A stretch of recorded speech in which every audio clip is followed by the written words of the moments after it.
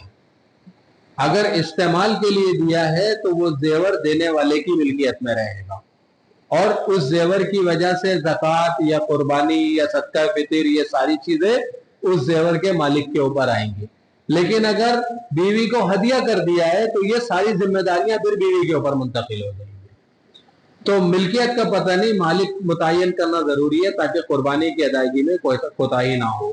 جیسے بیوی کا زیور, قبضہ تو ہے لیکن ملکیت نہیں. جیسے عاریت کے لیے چیز کہ قربانی قابض پر واجب نہیں ہوگی بلکہ اصل مالک پر واجب ہوگی. مکان جو ہے وہ رہنے کے لیے دے دیا, رشتہ داروں میں سے کسی کو دے دیا, جیسے لوگ ابھی خیر آباد الطاف نگر وغیرہ میں پلاٹ خریدتے ہیں اور وہاں پہ رشتہ داروں کو غریبوں کو دے دیتے ہیں کہ بھئی آپ رہیں تاکہ پلاٹ کی حفاظت بھی ہو. تو اب یہ پلاٹ اس شخص کی ملکیت میں نہیں چلا گیا, اس کو استعمال کے لیے ملا ہوا, تو جس کی ملکیت میں وہ قربانی کرے گا, یہ نہیں کرے گا اس کی جگہ, یہ نہیں کرے گا.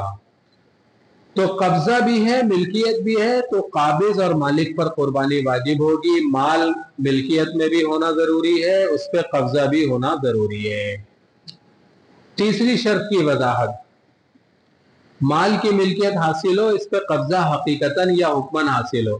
مال کی ملکیت بھی حاصل ہے اور قبضہ حقیقتاً حاصل ہے کہ آپ کا مال آپ کے پاس ہے, یا حکماً حاصل ہے کہ آپ نے جو ہے وہ کسی کو دیا ہوا ہے, ایسے شخص کو اس سے جب بولیں گے جب وہ دے دے گا آپ کو واپس, یا اس سے ملنے کی آپ کو کبھی امید ہے, اس سے ٹائم ٹیبل طے کیا ہوا ہے, تو یہ قبضہ آپ کا ہے اور اس کے اوپر آپ کی قربانی کرنا واجب ہوگا.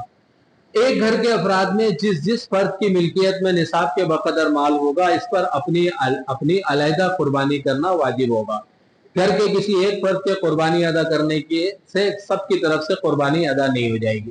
دیکھیں, ایک تو شرعی مسئلہ یہ ہے کہ 4 بھائی گھر میں رہتے ہیں اور چاروں پہ قربانی واجب ہے, تو چاروں کو الگ الگ قربانی کرنا یا ایک جانور لا کے اس میں چاروں کے نام ڈالنا یہ ضروری ہے, سب کے لیے قربانی کرنا ضروری ہے.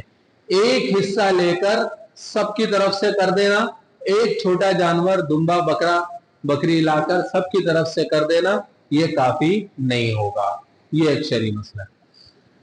اب اس میں ایک غلط فہمی معاشرے میں یہ پھیلائی گئی ہے کہ ایک چھوٹا جانور اگر قربان کر دیا جائے تو پورے گھر کی طرف سے کافی ہو جاتا ہے, اور ایک طبقہ ایسا ہے جو اس غلط فہمی کو ہر سال پورے زور و شور کے ساتھ پھیلاتا ہے. ہم لوگ تردید بھی کرتے ہیں, لیکن پھر بھی سوشل میڈیا پہ یہ بات نکل جاتی ہے, اور فلانی حدیث اور فلانی حدیث اور فلانی حدیث. دیکھیں, احادیث کے اندر کہیں بھی ایسا ذکر نہیں ہے کہ بھئی ایک چھوٹے جانور کے قربانی کرنے سے کوئی 5 10 8 10 20 لوگوں کی طرف سے وہ کافی ہو جائے گی, نہیں, بلکہ وہ اجر کی بات ہے کہ اگر آپ ایک چھوٹا جانور قربان کر کے نفل قربانی, اس کا اجر سب کو ایصال ثواب کرتے ہیں, اس کا ثواب سب کو ہدیہ کرتے ہیں, تو سب کو اس کا اجر مل جائے گا. جیسے نبی کریم صلی اللہ تعالی علیہ وسلم نے ایک سال جو ہے وہ 2 دمبے ذبح کیے تھے, چتکبرے دمبے ذبح کیے تھے, ایک اپنی طرف سے اور ایک پوری امت مسلمہ کی طرف سے. ہمارے لیے بھی اس ثواب میں انشاءاللہ اللہ نے چاہا حصہ ہوگا, پوری امت کی طرف سے. تو اس کا مطلب کیا ہے کہ اربوں انسانوں کی طرف سے ایک جانور کافی ہو گیا؟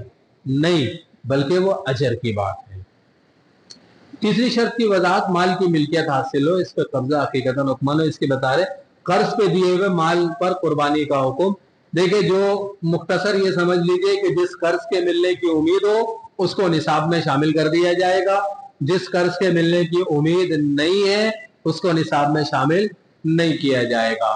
اگر آپ کے پاس اس قرض کے علاوہ بھی اتنا پیسہ ہے جو نصاب کے زیادہ ہے, تو آپ قربانی کر لیں گے, اس قرض کے ملنے کا انتظار نہیں کریں گے. لیکن آپ کے پاس اگر اس قرض کے علاوہ پیسہ نہیں ہے, یا پیسہ تو ہے تھوڑا سا ہے جس سے نصاب کے برابر نہیں پہنچ رہا, وہ قرض اگر آپ کو مل جائے گا تو آپ کا نصاب فرض کر لیجئے کہ 5 لاکھ روپے نصاب ہے, تو وہ 5 لاکھ سے کراس کر جائے گا.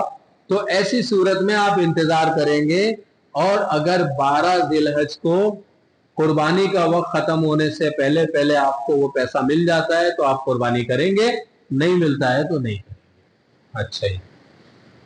اچھا جی, میراث کے مال پہ قربانی کا حکم. مال میراث پر قربانی اس وقت واجب ہوتی ہے جب وہ وارث کے قبضے میں آ جائے, چاہے وہ قبضہ اصالتاً ہو یا نیابتاً. دیکھیں, والد صاحب فوت ہو گئے, والد صاحب کے فوت ہونے کے بعد ان کا مال ورثہ میں تقسیم نہیں کیا گیا, لیکن بتا دیا گیا ہے کہ بھائی تمہارا اتنا ہے, تمہارا اتنا ہے, تمہارا اتنا ہے, تمہارا اتنا ہے, اور وہ مال جو ہے بقرعید سے پہلے پہلے جو ہے وہ ورثہ کے پاس آ جائے گا, تو ایسی صورت میں یہ قربانی کریں گے. لیکن اگر تقسیم ہی نہیں کیا گیا یا بقرعید سے پہلے وہ ملے گا نہیں, تو اس صورت میں ان کے اوپر قربانی کرنا ضروری نہیں ہے. اچھا جی, مشترکہ خرچ کی رقم پر قربانی کا حکم کیا ہے؟ تو دیکھیں جی, اگر گھر میں ایک سے زیادہ کمانے والے ہو, گھر کا خرچ مشترک ہو. دیکھیں, میں آسان لفظوں میں اس کو بتاتا ہوں, اگر 3 4 بھائی ایک ساتھ کما رہے ہیں گھر میں, اور سب لا کر والدہ کے ہاتھ میں خرچ دیتے ہیں, اور والدہ اپنے حساب سے خرچ کرتی ہیں, اسی سے بسیاں ڈالتی ہیں, اسی سے جو ہے وہ قربانی کے جانور بھی آتا ہے, اسی سے بہنوں کی شادیوں کے پیسے بھی جمع ہو رہے ہیں, سارے کام جو ہے وہ انہی مشترک کمائی سے ہو رہے ہیں. تو اس صورت میں ان سارے بھائیوں کا جو ہے سارے بھائیوں کا قربانی میں حصہ برابر ہوگا. یہ نہیں کہا جائے گا کہ کسی نے کم دیا کسی نے زیادہ دیا. اور اسی طرح جو ہے سال گزرنے کے بعد اگر دیکھا جائے گا کہ والدہ کے پاس جو رقم بچی ہے وہ نصاب کے بقدر ہے تو ان سب کے اوپر قربانی لازم ہوگی. اور اگر نصاب کے بقدر نہیں ہے تو پھر ہر ایک کی انفرادی حالت دیکھ لی جائے گی. جو صاحب حیثیت ہوگا اس کے اوپر قربانی کرنا ضروری ہوگی, جو صاحب حیثیت نہیں ہوگا اس کے لیے قربانی کرنا ضروری نہیں ہوگی. اسی طرح شوہر نے بیوی کو گھر کے خرچے کے لیے رقم دی. اب وہ رقم تو شوہر کی ہے, اب بیوی کو وہ جو ہے وہ ہر مہینے مثال کے طور پر 50,000 روپے دے رہا ہے اور 10,000 روپے مہینہ بچ جاتے ہیں, اور وہ 10,000 جمع کرتے کرتے وہ پیسے تو شوہر کے, وہ بیوی کے تو نہیں ہے پیسے. اب وہ رقم اتنی ہو گئی کہ اس سے وہ آسانی سے قربانی کر سکتا ہے, حصہ لے سکتا ہے, تو پھر وہ قربانی کرے گا بشرطے کہ وہ پہلے سے صاحب نصاب ہو اور اس مال کو ملا کر یا اس مال کے علاوہ اس کے پاس نصاب کے بقدر مال ہو تو یہ قربانی کرے گا. چوتھی شرط یہ ہے کہ خالص حرام کا مال نہ ہو. قربانی عبادت ہے, اللہ پاک اسی قربانی کو قبول فرماتے ہیں جو حلال مال سے کی جائے. خالص حرام کا مال بینک کا جو پروفٹ ملتا ہے ماہانہ یا سالانہ وہ, اسی طرح انشورنس کا پیسہ, سود کا پیسہ, جوئے کا پیسہ, چوری وغیرہ کا مال.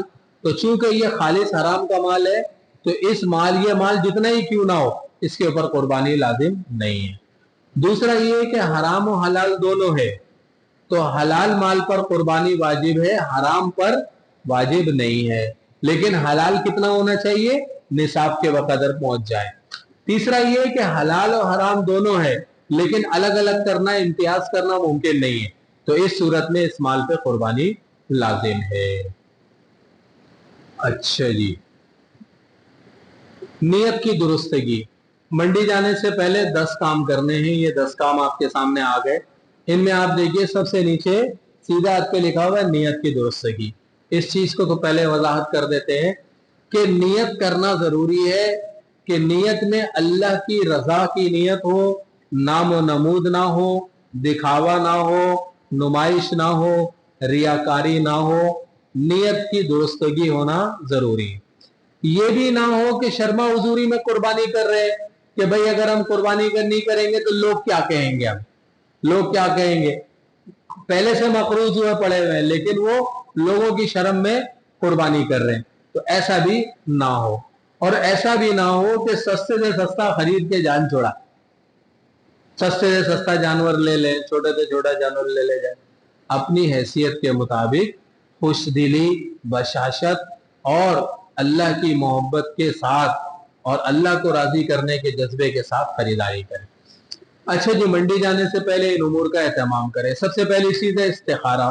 میں نے آپ لوگوں کو بتایا تھا کہ نیک اعمال میں استخارہ اس کام کا نہیں ہوتا ہے کہ کرنا ہے یا نہیں کرنا ہے, کرنا تو ہے, کرنا تو ہے. اب یہ استخارہ کرنا ہے کہ بھئی نیول کی منڈی جائیں یا ناگن کی منڈی جائیں, یا استخارہ کرنا ہے کہ کراچی سے جانور لے لے یا پنجاب سے لے لے جانور. یہ استخارہ کرنا ہے کہ مشترک جانور لے لیں یا اکیلے جانور لے لیں. یہ استخارہ کرنا ہے کہ ہم جانور خرید کے لے آئیں یا حصہ داری میں حصہ لے لیں. یہ استخارہ کرنے کا ہے. اور تیسرے نمبر پہ جو مشورہ ہے, جن کاموں کے لیے آپ استخارہ کر سکتے ہیں ان کاموں کے لیے آپ لوگوں سے مشورہ کر سکتے ہیں. دوسرے نمبر پہ منڈی جانے سے پہلے صلاۃ الحاجات پڑھ لیں, اللہ پاک اچھا سودا دلا دے. چوتھے نمبر پہ نماز کا خیال کریں, نمازیں ضائع نہ ہو. وہاں جا کر انسان مست ہو کے گھومتا رہتا ہے, نمازوں کی فکر ہی نہیں ہوتی, نمازیں ضائع نہ ہو. صراحتاً اجازت لینا, یعنی اگر شریکوں سے مختلف شریکوں سے پیسے لے کر گئے ہیں تو اب مثال کے طور پہ آپ نے جو ہے وہ 30-30 ہزار جمع کیے ہیں یا 25-25 ہزار جمع کیے, اور وہاں جا کے آپ نے دیکھا کہ جانور تو اچھا مل رہا ہے لیکن 5-5 ہزار اور لگ جائیں گے سب, تو آپ یہ نہ سوچیں کہ ہم لے لیتے ہیں بعد میں بات کر لیں گے. نہیں, پہلے شریکوں سے بات کر کے ان کو راضی کریں اس بات پہ. مال حلال کا انتظام، اور اگر ممکن ہو تو پہلے سے جانور سیکھے. اسی طرح مسائل کا سیکھنا منڈی جانے سے پہلے، جیسے آپ بیٹھے ہوئے یہاں پہ. اور حفاظت کی دعاؤں کا اہتمام کریں. چور ڈاکو لٹیرے بہت راستوں میں موجود ہیں، تو ان سے حفاظت کے لیے حفاظتی دعاؤں کا اہتمام کریں. اچھا جی، منڈی جانے سے پہلے کا تھا. منڈی پہنچ کے کیا کرنا ہے؟ ان امور کا اہتمام کرنا ہے. منڈی میں کیسے داخل ہوں اور کس سے خریدنا ہے، کتنی دیر لگانا ہے منڈی میں، کیسے خریدنا ہے، کب خریدنا ہے جانور، یعنی کن تاریخوں میں، اور کون سا جانور خریدنا ہے. منڈی میں داخل کیسے ہو؟ منڈی ایک بازار ہے. جیسے بازار میں داخل ہوتے ہیں دعا پڑھتے ہیں بازار کی، ویسے آپ بازار کی دعا پڑھیں. لا الہ الا اللہ وحدہ لا شریک لہ لہ الملک ولہ الحمد یحیی ویمیت وہو حی لا یموت بیدہ الخیر وہو علی کل شیء قدیر. اسی طرح سودے کی دعا پڑھ لیں بازار میں داخل ہونے کی، بسم اللہ اللہم انی اسألک خیر ھذہ السوق الی آخری. اچھا جی، منڈی میں کتنی دیر لگانا ہے؟ بلا وجہ ادھر ادھر گھومنا پھرنا نہیں ہے. اپنی اوقات سے بڑھ کے جانور پوچھ رہے، 50 لاکھ کے جانور پہ ہاتھ رکھ رہے، 80 لاکھ کے جانور پہ ہاتھ رکھ رہے. ہاں بھائی یہ کتنے کا، ہاں بھائی یہ کتنے کا، ہاں بھائی یہ کتنے کا. ایسا نہیں کرنا ہے، ٹھیک ہے. ان کو دیکھنے کے لیے ادھر ادھر ہونا، پھر تبصرے کر کے وقت ضائع کرنا، اور پھر یہ 2 گھنٹے 2.5 گھنٹے گھوم کے پہلے جانور تلاش کرتے ہیں، اور اونچے اونچے جانور دیکھنے کے بعد پھر یہ جا کے کوئٹہ ہوٹل پہ بیٹھتے ہیں سب. اور بیٹھنے کے بعد پھر ان کے تبصرے ہوتے ہیں، یار اس نے زیادہ مانگ لیا تھا، اور تو نے دیکھا تھا اس کا منہ کیسا تھا، اور اس کی ٹانگیں کیسی تھی، اور اس کی یہ سب بیکار کی فالتو بات ہے، یہ اچھی بات نہیں. کب خریدنا ہے؟ تو دن میں بھی خرید سکتے ہیں، رات میں بھی خرید سکتے ہیں. ایک وقت میں منع ہے، جمعے کی پہلی اذان ہو جائے اس وقت سے لے کے نماز ہونے تک منع ہے. اس وقت خرید و فروخت نہیں کرنا ہے. اچھا جی، کسی بھی جانور کے بارے میں خرید و فروخت کرنے والے اور خریدار کے درمیان بات چل رہی ہو، بیچنے والا ایک قیمت پہ رضامند بھی ہو اور جانور خریدار کو پسند بھی آ گیا، تو آپ کسی کا سودا خراب نہ کریں، اور اس کے جانور کو خریدنے کے لیے اس کو ریٹ زیادہ نہ لگائیں. اور ایسا نہ ہو کہ وہ اگلا اپنی گنجائش میں لینے کے لیے اس نے کوشش کر لی، اور پھر اس کے بعد جو ہے وہ آپ اس کے لیے ریٹ زیادہ لگا دیں تو اس کا سودا خراب ہو جائے گا. حدیث شریف میں آتا ہے کہ جو اللہ اور آخرت کے دن پہ ایمان رکھتا ہے تو نہ کسی کے رشتے پہ رشتہ ڈالے اور نہ کسی کے سودے پہ سودا کرے. اچھا جی، کس سے خریدنا ہے؟ اس سے خریدنا ہے جس کا اپنا جانور ہو، یا جو خرید کے لایا ہو، جائے جو نوکر ہو بیچنے والے کا، اس سے. جس جانور کے متعلق قرائن سے معلوم ہو جائے یہ چوری کا ہے یا غصب شدہ یعنی چھنا ہوا ہے، اس کو خریدنا شرعاً جائز نہیں ہے. کیسے خریدنا ہے؟ خریدنے کی نیت نہ ہو تو دام لگا کے دوسرے کو دھوکے میں نہ ڈالے، حدیث میں اس کی ممانعت آتی ہے. اب ایک شخص سے، ایک ویپاری سے جو ہے وہ ایک شخص ریٹ پوچھ رہا ہے، کتنے کا؟ بولتا ہے 3 لاکھ. اتنے میں ایک اور آ گیا، اس نے دوسرے جانور کا ریٹ پوچھا، تو اس نے کہا کہ یہ جانور 3 لاکھ کا ہے. تو آپ نے اس وجہ سے ویپاری کی تھوڑی سی چمچا گیری کر لی کہ تاکہ آپ کو جو ہے وہ 25-50 ہزار روپے وہ کم کر دے گا. آپ نے دوسرے آدمی کو کہا یار یہ 3 لاکھ کا تو مفت میں آپ لے جائیں، بالکل مفت میں، یہ تو کچھ پیسے ہی نہیں مانگ رہا آپ سے. تو اس طرح جو ہے وہ ریٹ لگانا یہ دھوکہ دہی ہے. منڈی میں اس بات کا خوب اہتمام رہے کہ کہیں کپڑے ناپاک نہ ہو جائیں، نیز نماز کی طرف بھی دھیان لگا رہے، کہیں نماز باجماعت نہ نکل جائے. اچھا جی، کون سا جانور خریدنا ہے؟ تو یہ بتا دیا آپ کو کہ مخصوص جنس ہو. کون سی جنس ہو؟ اونٹ اونٹنی یا گائے بیل بھینس، بکرا بکری، دمبا بھیڑ مینڈا. یہ 5 قربانی جائز ہے. اس کے علاوہ کسی بھی حلال جانور کی قربانی جائز نہیں. مرغی، ہرن، نیل گائے اور یہ اور وہ ساری چیزیں جو ہے کھانے میں حلال ہیں، لیکن قربانی کے اندر یہی 4 طرح کے جانور ہیں: اونٹ نر و مادہ، گائے اور بھینس نر و مادہ، بکرا بکری نر و مادہ، دمبا بھیڑ مینڈا نر و مادہ. یہ 4 جانور 2 دن سے 8 دن سے موجود ہیں.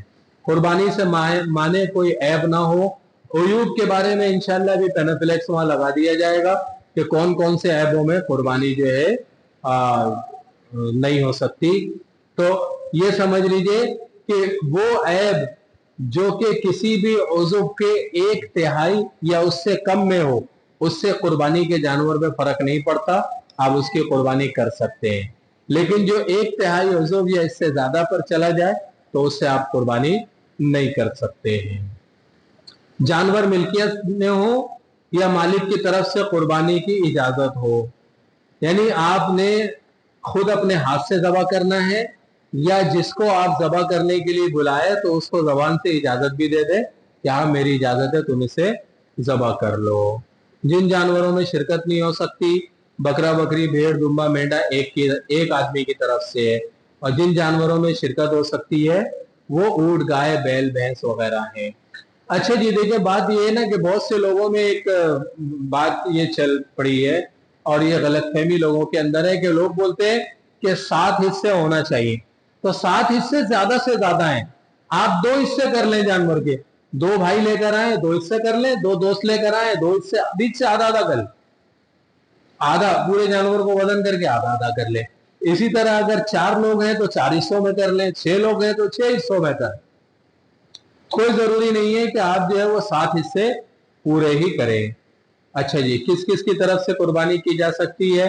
نفلی قربانی زندہ کی طرف سے بھی کی جا سکتی ہے، مردہ کی طرف سے بھی کی جا سکتی ہے، لیکن واجب قربانی صرف زندہ کی طرف سے ہوگی، مردہ کی طرف سے نہیں ہوگی۔ کسی کے ذمہ قربانی واجب تھی، وہ نہیں کر سکا، دنیا سے چلا گیا، اب وہ مال اس کا نہیں ہے، وارثوں کا، تو اب اس کے مال سے آپ قربانی نہیں کر سکتے اور آپ اپنی طرف سے اس کی واجب قربانی ادا نہیں کر سکتے۔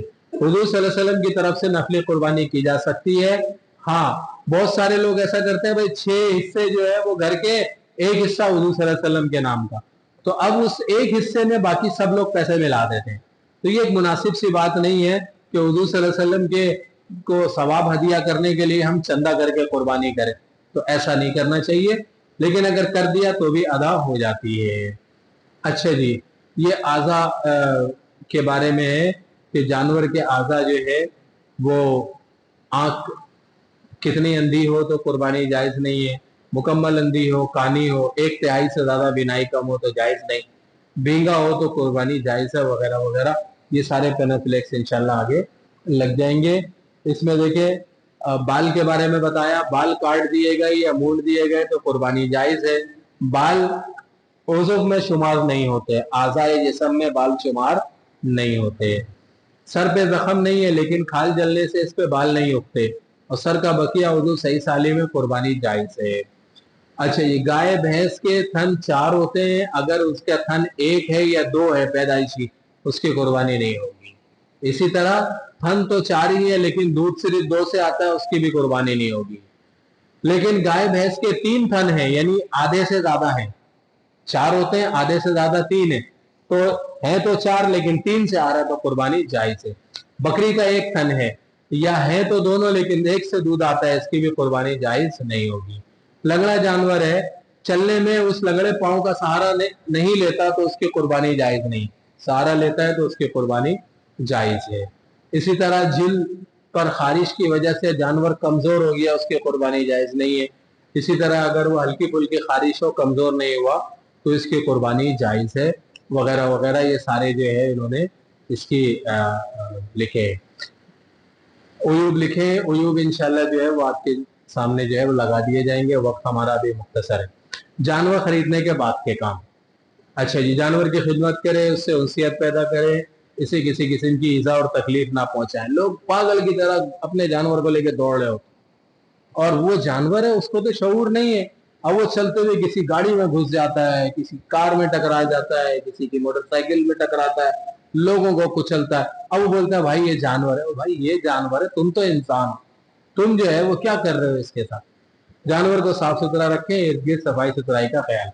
جانور میں دیگر رشتہ دار شریکوں بقیہ حصے داروں کو تمام معاملات میں ساتھ لے کے چلیں، گرمی سردی سے بچائیں، بر وقت کھانے پینے کا بندوبست کریں۔ نہ تو جانور کو دوڑایا اور بھگایا جائے، نہ جانور کو دوسرے جانور کے ساتھ لڑایا جائے، نہ ان کو ڈرایا اور خوفزدہ کیا جائے، نہ ان کے گلے پیر وغیرہ میں ایسا پٹا ہار وغیرہ ڈالا جائے جس سے زخمی ہو جانے کا اندیشہ ہو۔ جانور کے ذریعے نام نمود نمائش اور ریاکاری کا اظہار نہ کرے، جانور کے گلے میں بجنے والی گھنٹیاں نہ ڈالے، جانور کی دیکھ بھال میں ایسے مشغول ہو جانا کہ دیگر فرائض چھوٹ جائیں، یہ بڑی نادانی کی بات ہے۔ جانور کی تبدیلی یا گم ہونے کے مسائل، دیکھیے آپ کو چند جملوں میں بتا دیتا ہوں اس کو، کہ دیکھیں اگر ایک شخص جانور لے کر آیا تھا اور وہ یہ امیر شخص ہے جس کے اوپر قربانی واجب ہے، اور یہ شخص قربانی کی نیت سے لے کر آیا تھا،